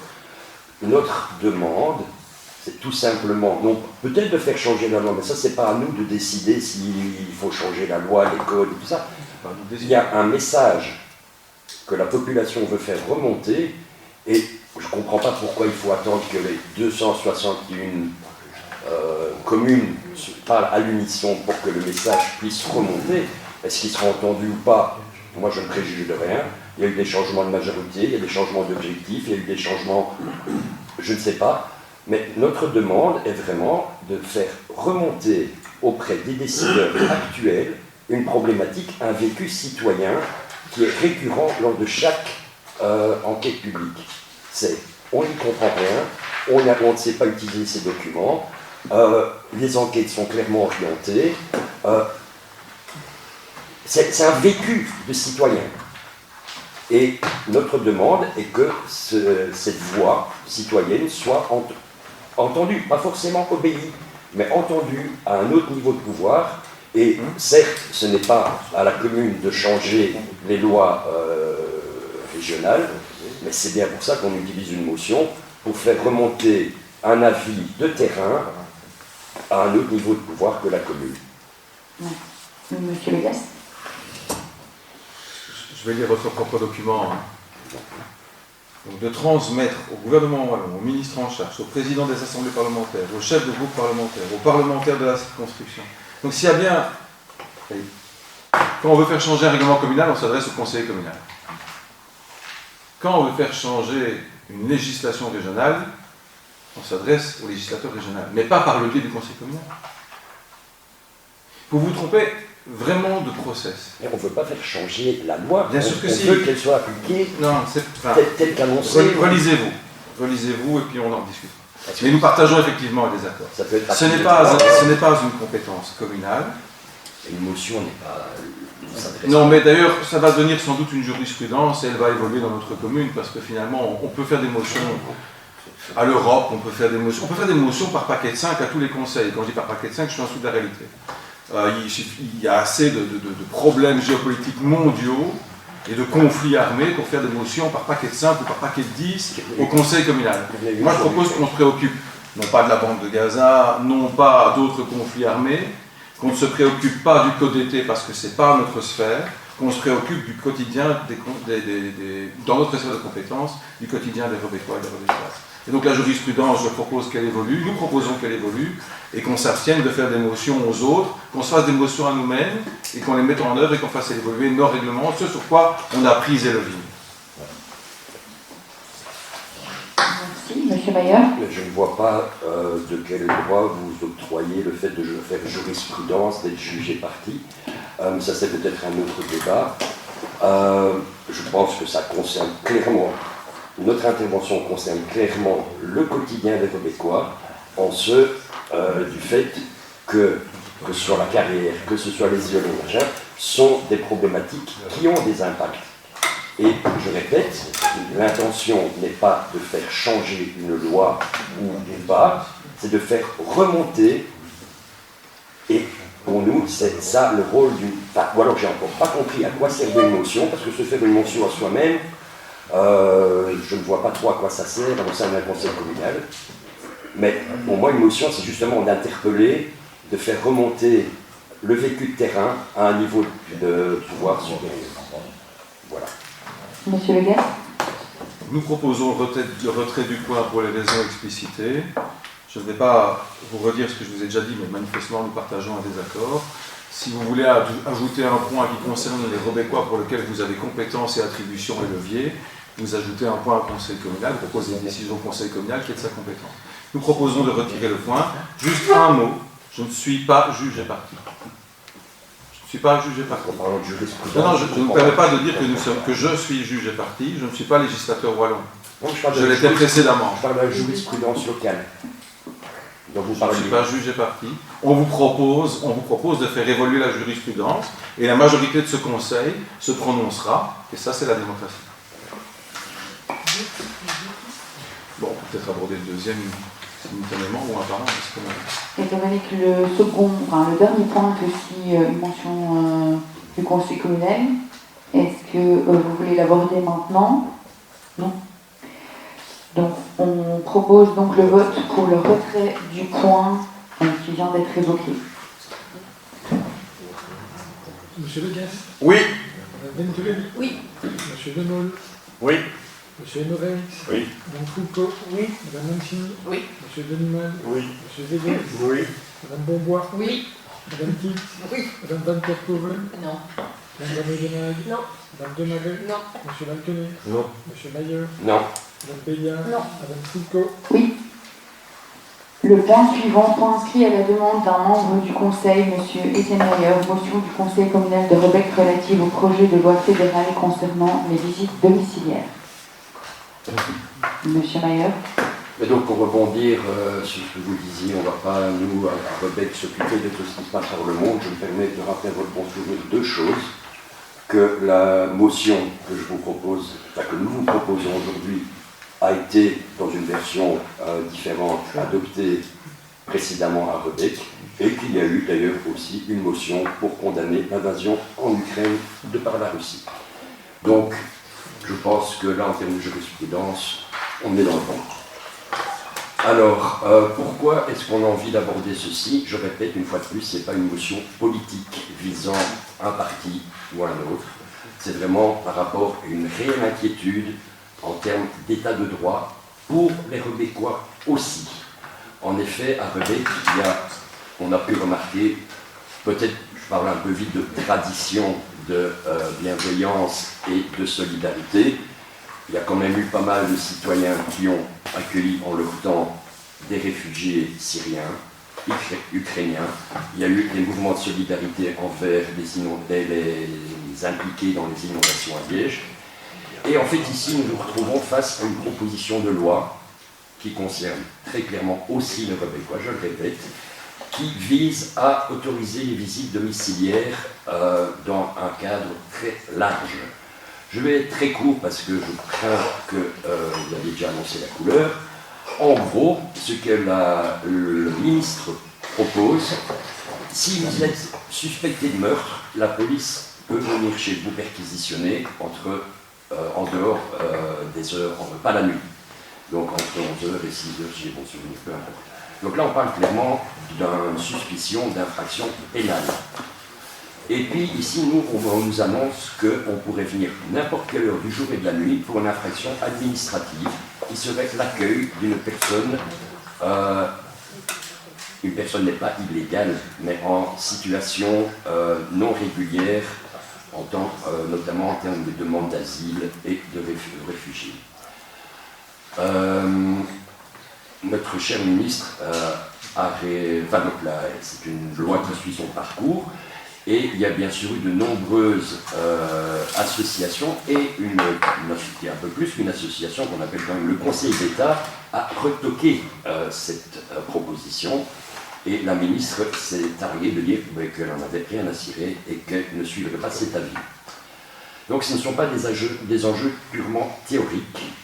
Rebec s'est déjà déclaré en 2018 commune hospitalière et donc en substance, nous vous demandons de réaffirmer cet engagement, d'encourager une approche à la fois ferme, juste, respectueuse des valeurs fondamentales, tenant compte des réalités de terrain, dont Rebecquois, et de la séparation des pouvoirs. Je vous remercie. Merci. Monsieur Le Guest. Comme je vous le disais tout à l'heure, la jurisprudence est évolutive. Et je vous l'annonçais tout à l'heure, on peut remonter jusqu'en 76 ou en 77, fusion des communes. Il y a certainement eu depuis lors toutes sortes de motions qui ont été votées sous différentes législatures par rapport à différentes problématiques. Je pense notamment à Village Roumain ou la chute du mur. Enfin, on peut remonter loin en arrière. Aujourd'hui, et vous l'avez dit vous-même, et que vous éprouviez le besoin de le dire est révélateur. Vous me dites que c'est pas politique, mais bien sûr que si.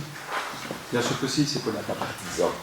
Mais de fait, ça l'est, puisque quand on parle d'un niveau de pouvoir et d'une ministre qui défend un projet de loi, ça devient partisan. Puisque c'est bien un certain nombre de partis qui portent un gouvernement et qui déposent des projets. Je suis bien passé pour les sauvages, sur le coup. Et le débat que vous voulez nous faire, il s'est déroulé, jusqu'il y a peu, toutes les semaines au Parlement fédéral en commission, jusqu'en plénière. On ne va pas refaire ici le débat du Parlement fédéral et des commissions sur la loi Van Bossert. Je pense qu'on a autre chose que cela à faire pour aider le citoyen québécois et que nos compétences sont ailleurs. Nos attributions. Les compétences, ça c'est un autre débat, chacun ses affinités, ses sensibilités et ses compétences. Donc ce que nous proposons effectivement, c'est de ne pas rentrer dans ce débat et de ne pas faire un débat qui n'est pas le nôtre. Il est vraisemblable que nous partageons sur le fond un avis convergent. Comme dans le débat précédent d'ailleurs, je ne me suis pas permis de le dire, mais je le dis maintenant. Mais ça n'a aucune espèce d'importance. C'est pas ça l'enjeu. Nous ne sommes pas là pour ça. Le Conseil communal n'a pas vocation de se préoccuper de ce niveau de législation. On parle d'une loi qui est votée au fédéral. Elle est contestée par Myria, elle est contestée par le Conseil d'État, il y a des débats sempiternels, j'y ai même participé. Mais on ne va pas, nous, ici, refaire débat, parce que, très sincèrement, ça n'apportera absolument rien à la décision qui sera prise en séance plénière au Parlement fédéral. Ça, je peux aussi en témoigner. Donc, je vous en conjure, ne venez pas tous les mois avec quelque chose qui peut sembler idéologiquement ou philosophiquement ou même sociétalement être intéressant. Ça ne veut pas dire que ça ne l'est pas. Et ça veut dire que ce n'est pas l'endroit. Ou alors vous voulez sciemment et volontairement créer une tension parmi les membres de la majorité qui ont des sensibilités différentes. Je veux croire qu'il ne s'agit pas de ça. Qu'il ne s'agit pas de ça. Non, je précise que je veux croire qu'il ne s'agit pas de ça. Je veux croire qu'il ne s'agit pas de ça. Donc s'il ne s'agit pas de ça, si vous voulez bien, restons-en là. Et donc de la même manière que pour le point précédent, nous proposons un retrait du point. Je peux poser une question ? Madame Delia. En gros, ce qui veut dire que le jour où on suspecte quelque chose, à Rebecque, on ira entre telle heure et telle heure contrôler les gens. Moi, je veux comprendre, c'est ça. On va rentrer, si on soupçonne quelqu'un, un Rebecquois d'héberger quelqu'un, on ira chez lui. C'est ça, en fait. Monsieur Huguet. Alors, dans ce pays, les différents pouvoirs sont dissociés. Oui. Donc la justice n'est pas... nous n'avons pas d'interaction avec la justice. Le bourgmestre n'a pas à se préoccuper ou à donner des injonctions ou à intervenir dans une initiative judiciaire ou même dans une initiative de type administratif mais liée à la justice et à la police. C'est à la police d'appliquer la loi qui sera votée au Parlement fédéral et de rentrer, le cas échéant, dans un domicile en vertu de la loi qui sera votée au Parlement fédéral pour faire une visite domiciliaire dans ce cadre précis. Encore une fois, je me répète, je ne dis pas, moi, à titre personnel, que je suis d'accord ou pas d'accord, ça n'a aucune espèce d'importance. Mon avis personnel en l'état, ici, n'a aucune importance. J'en ai un et je le défends ailleurs, parce que c'est ailleurs qu'il faut le défendre. Le Parlement fédéral ne vient pas se mêler du règlement taxe de la commune de Rebecque.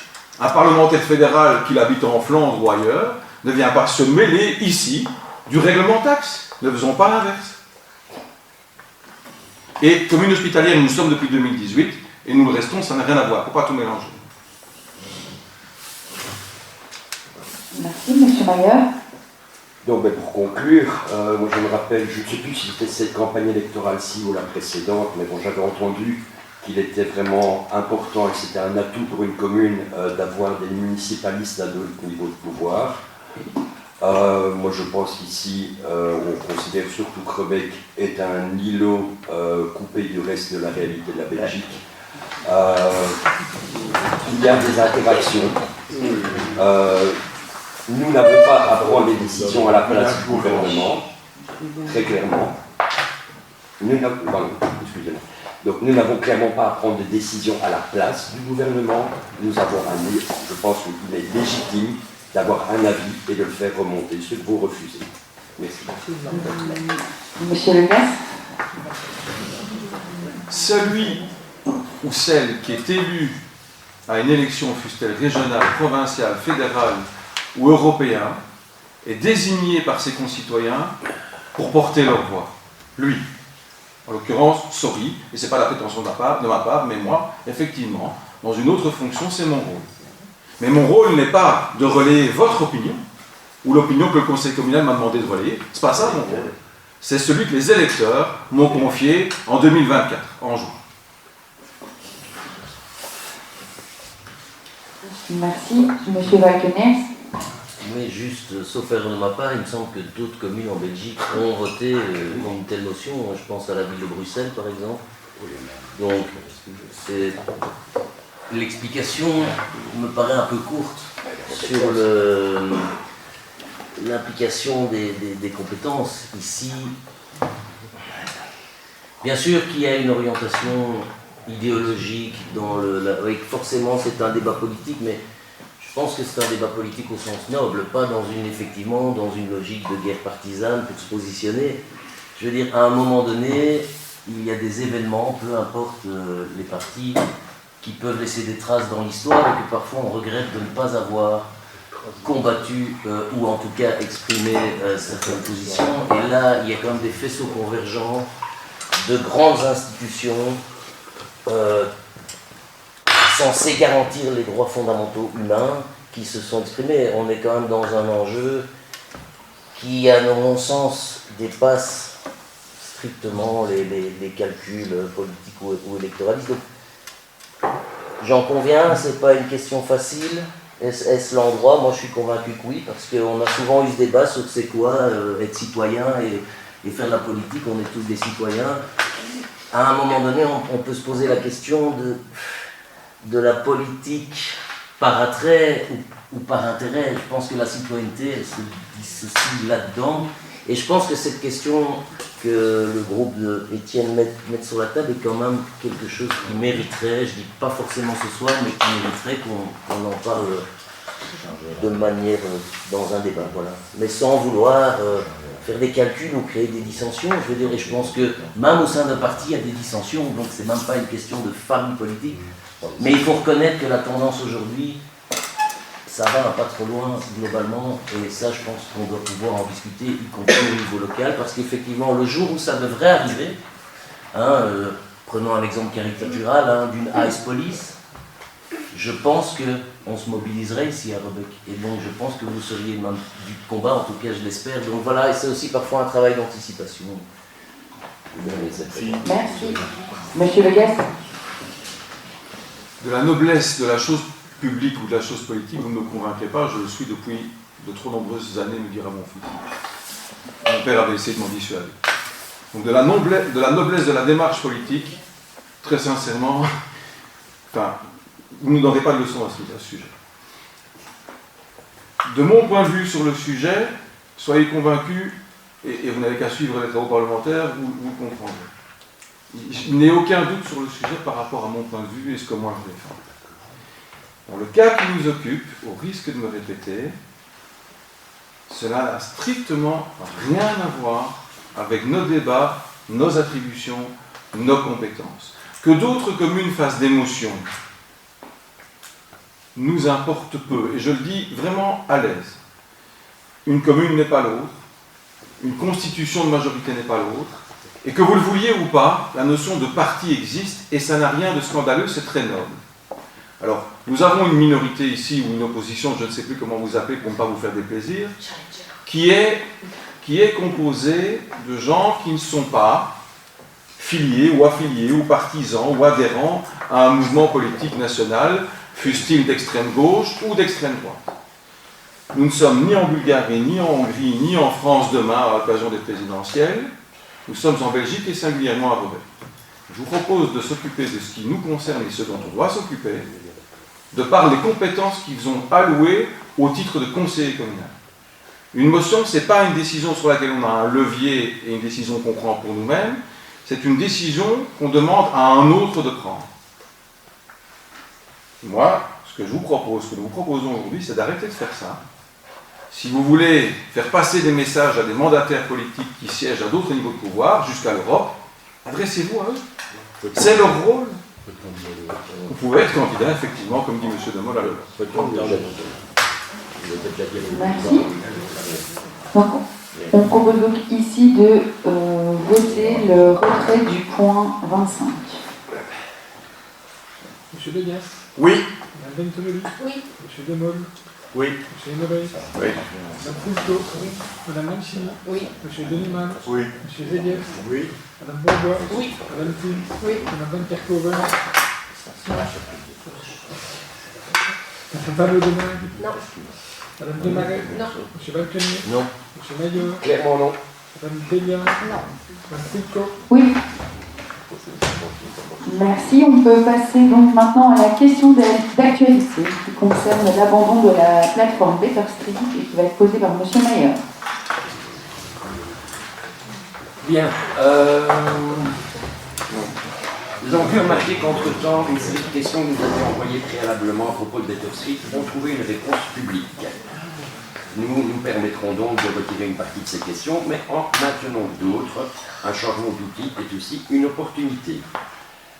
Donc, petit rétroact, nous apprenons par une actualité publiée sur la page Facebook officielle de la commune SFS que le collège a décidé d'abandonner la plateforme collaborative Better Street à compter du 1er avril 2026. Cette décision interroge, car derrière cet outil, il y a une logique simple: permettre aux habitants de participer à l'amélioration concrète de leur cadre de vie et aider l'autorité communale à identifier plus rapidement des problèmes sur le terrain. En effet, ce type d'outil constitue un levier important pour moderniser la gestion communale, renforcer la réactivité de l'administration et associer les citoyens à l'amélioration de leur cadre de vie. Voici des questions. Donc la première, je la supprime. Quelles sont les raisons précises qui ont conduit le collège à abandonner l'usage de la plateforme Better Street? Petit ajout que je n'avais pas envoyé, mais bon, voilà, la situation a changé. La solution de remplacement ne présente pas les avantages d'une application, ne permet pas de voir si la problématique n'a pas déjà été signalée, ce qui pourrait rapidement surcharger les services de signalement redondants à traiter. Autre question, quel bilan le collège tire-t-il de l'utilisation de l'outil Better Street par les citoyens et par l'administration? Et alors, dernière question, qu'en est-il du suivi des signalements qui étaient en cours de traitement en date du 1er avril, donc lors du changement de plateforme? Est-ce qu'il y a quelqu'un qui a relevé tout ce qu'il y avait dans Better Street pour l'encoder dans le nouveau système? Nouveau système qui finalement, donc qui à mon avis vient d'Immio, et est simplement une manière préformatée d'envoyer un mail de signalement. Merci. Côté citoyen en tout cas. Monsieur Legas. Monsieur le directeur général me complétera et sera sans doute beaucoup plus complet et précis que je ne puis l'être. Sachez simplement que nous n'avons pas attendu le questionnement qui fut vôtre pour faire évoluer le dispositif de communication. C'était planifié. Il y a eu certes un léger décalage, mais c'est vraiment, on parle de jours, certainement pas de mois. Un léger décalage entre ce qui était planifié et ce qui a pu se faire techniquement, effectivement. Donc, de mémoire, on parle de quelques jours à peine où les gens n'avaient plus ni l'une ni l'autre option digitale pour rentrer un signalement. Pour votre bonne information, les derniers mois, via Better Street, on comptait les signalements sur les doigts d'une main par semaine. L'outil, pour diverses raisons, n'était pas ou peu ou plus usité. À l'inverse, les gens qui se déplacent et qui viennent physiquement à l'accueil ou qui passent un coup de téléphone ou qui envoient un courriel via l'adresse infocontact, eux sont bien plus nombreux que les quelques signalements semaine qui effectivement atterrissaient sur la plateforme Better Street.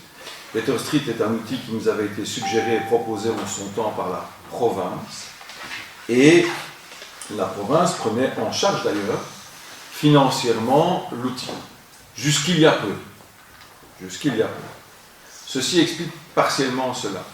Les services techniques insatisfaits de l'outil et demandeurs d'autres usages de l'outil, d'autres précisions et d'autres applications, de l'outil, nous ont demandé, nous étions preneurs aussi, d'envisager de travailler avec l'intercommunal mutualisé public, IMIO, qui, eux, avaient un produit qui semblait davantage convenir, et par ailleurs pour cause, puisqu'il est créé par le public, pour les pouvoirs publics locaux. Donc c'est légitime que les pouvoirs publics locaux, dans leur intercommunal, développent des outils plus adaptés. Notamment en termes de planification et d'organisation du travail. Parce que ce que vous voyez, ce sont les signalements et l'éventuel suivi de signalement. Mais bien au-delà de ça, il y a derrière ce qui est proposé par IMIO et ce qui a été d'ailleurs aussi travaillé et reformaté à certains égards avec IMIO, c'est un produit qui permet à l'interne pour nos services de planifier, d'organiser jusqu'aux fiches de travail. Donc voilà la démarche qui fut nôtre, tant à la demande finalement des services que de notre propre initiative par rapport aux saisines qui se faisaient plutôt rares dans Better Street. Sans même parler des choses, parce que, détrompez-vous, il y avait des doublons, tout dépend évidemment des mots-clés, de la manière dont on signale. C'est pas à vous, je dois dire, que tous ces outils, évidemment, c'est comme quand même on met des mots-clés dans des fichiers, et puis qu'on les oublie, qu'on n'a pas la même structure, au final, même dans ses propres répertoires, on s'y perd parfois. Donc voilà pour le contexte. Voilà pour le contexte. Et au niveau coût, évidemment, c'est je dirais, plus intéressant, ou en tout cas pas trop coûteux, parce qu'il mieux à beau être une intercommunale qui travaille pour les communes, tout n'est pas gratuit pour autant, soyons clairs. Mais le directeur général peut compléter fort utilement mon propos. Oui, donc, en précisant, ça a été dit, mais bien précisé, donc c'est pas un choix d'abandonner, c'est le service financé par la province s'arrêtait, et ça veut dire que pour poursuivre, on devait lancer un marché public pour avoir un produit similaire. On n'aurait pas juste pu dire, c'est parfait, il y a une nouvelle société qui a repris l'application, on peut pas passer chez elle comme ça. Pour glisser auprès de cette nouvelle société, on aurait dû lancer un marché, il a encore fallu que ce soit elle qui soit attributaire.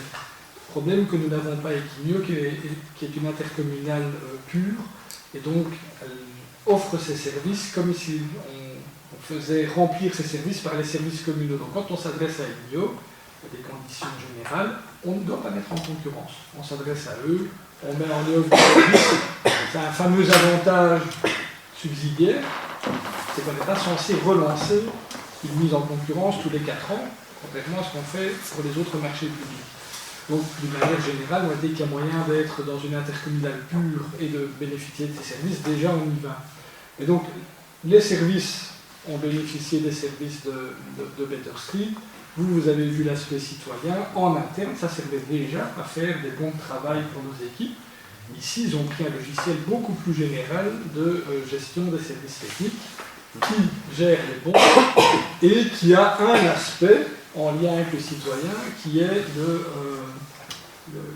service qui permet de signaler des événements ou des réparations à faire sur le domaine public. C'est jamais qu'un des aspects du logiciel. C'est pas le principal, j'ai envie de dire, pour le fonctionnement, mais il s'intègre dans le fonctionnement du logiciel des services techniques. Donc, par rapport à ça, pourquoi est-ce qu'on a pris un petit peu de retard?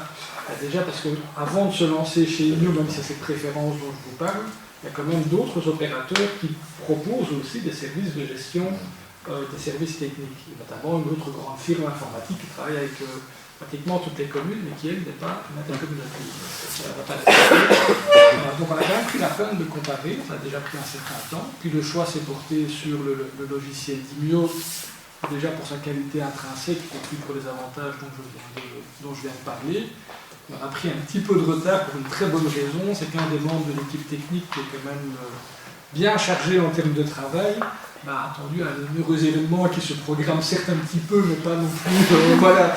Et on a pris quelques mois de retard, ce qui est normal dans la mise en œuvre. Et donc finalement, depuis, très clairement, notre service technique court un peu derrière, pour le dire comme tel, parce que comme je vous l'ai expliqué, il y a l'aspect en lien avec le public, mais derrière, il y a toute la réorganisation du travail interne par rapport au nouveau logiciel qui se fait en parallèle. Ça ne sert à rien de faire arriver les choses dans le tube, et du tube, il n'y a personne qui gère, et que ça ne part pas après vers la gestion des équipes. Donc tout ça suit à marche forcée maintenant. Et on a eu effectivement un léger couac de quelques jours, mais vraiment pas grand-chose, entre la validation du formulaire pour le communiquer au public et sa mise en ligne. Donc on a abandonné Baker Street tout simplement parce que sans ça il fallait relancer un marché. Cette réflexion a été lancée il y a plus d'1 an et demi et s'est portée sur le choix du logiciel Vimeo. Et pour répondre au dernier aspect, le bilan, voilà, les services sont demandés de tout système qui rentre directement dans ce logiciel de gestion. C'était le cas avec Baker Street uniquement vis-à-vis du public, un peu les services internes qui pour les demandes dans les bâtiments passaient par là aussi. On vient d'avoir une réunion du comité de direction aujourd'hui, on va vraiment inciter tous les agents, y compris pour les délibérations du collège, à faire rentrer ça dans le logiciel. Dès qu'il y aura une demande adressée aux services techniques, on va la centraliser dans ce logiciel-là. Donc ça a vraiment une ampleur bien plus large et on inclut les demandes des citoyens. Les suivis de ce qui était dans Baker Street, oui, on a jusqu'au dernier moment, on n'avait pas l'info, on a dû vraiment très très fort insister. On a bien récupéré toutes les demandes, elles sont bien traitées. Donc il y a une extraction payante d'ailleurs, mais qui peut se faire de l'ancien logiciel. Ça a été fait. Toutes les demandes sont Toutes les demandes ont été traitées, c'est pour ça qu'elles sont réalisées. Elles ont été traitées. Peut-être ajouter déjà qu'à ce stade, en quelques jours à peine, le nouveau dispositif dont certains influenceurs locaux disaient déjà beaucoup de mal, a recueilli 5 fois plus de saisines en 2 jours qu'il n'y en avait en 1 semaine dans Baker Street. Je voudrais quand même ajouter que Baker Street, ça a été le début, mais c'est un moyen parmi d'autres de rentrer ces demandes. Bien sûr, c'est le moyen high-tech qui est le plus par rapport à une certaine catégorie, mais il y en a d'autres qui n'ont pas encore une certaine chose, donc ils peuvent toujours venir, ils peuvent toujours venir à l'accueil ou envoyer un mail. Les 3 sont traités, les 3 arrivent au même. Une précision importante. Notre objectif premier, et franchement on y arrive avec la réorganisation de la régie technique et les personnes qui sont là maintenant en place, notre objectif premier, c'est qu'on ne soit pas noyé de demandes, tout simplement parce que les personnes de la régie technique, quand elles passent dans la rue, elles voient, elles anticipent, et elles-mêmes d'ailleurs se servent de l'outil pour faire arriver la demande et qu'elle soit traitée par les équipes. Et je pense que si ces derniers mois, on a vu une forte descente de qualité, peut-être que l'outil a été un petit peu oublié de la part de certains. Je pense, comme nous aussi, c'est que tout simplement parce que c'est mieux anticipé, c'est mieux suivi, et qu'on a des responsables et des agents qui signalent et qui résolvent tout de suite ce qu'ils voient. On n'a pas besoin que quelqu'un vienne nous le dire pour ramasser un dépôt sauvage ou remplir préparer un trou dans la voie. Voilà, tout ça est beaucoup mieux suivi. C'était un objectif depuis de nombreuses années. On a abouti sur la restructuration de la régie technique et beaucoup plus de choses qui sont anticipées aussi, tout simplement. L'exemple du dépôt sauvage est un bon exemple. Je m'excuse d'en rajouter une couche, mais quand il y a un dépôt sauvage sur un terrain privé, encore faut-il qu'il soit réellement sauvage et pas le fait du privé du tiers concerné, on ne le remplit pas aussi aisément que ça dans le logiciel. Il faut pouvoir circonscrire la zone, préciser que c'est du domaine public, voire faire une photo, ce qui n'est pas obligatoire. La photo n'est pas obligatoire. Je dis ça parce que ces derniers jours, et que ce soit à Quenast ou à Rognon, on a reçu quelques retours de dépôts sauvages, mais sur des terrains privés. Et ce ne sont pas nécessairement des dépôts sauvages, c'est parfois les gens qui, dans leur pelouse, mettent des trucs que vous ne metteriez pas dans la vôtre. Mais ça, ils font encore ce qu'ils veulent dans leur pelouse. Vous pouvez le renseigner sur Baker Street ou sur n'importe quelle autre plateforme de n'importe quel autre nom. Les ouvriers communaux n'iront pas le rechercher. Juste là, tu as raison, la photo n'est pas obligatoire, mais elle est fortement conseillée. Merci à tous. On va donc clôturer cette séance publique. Merci. Bonne soirée.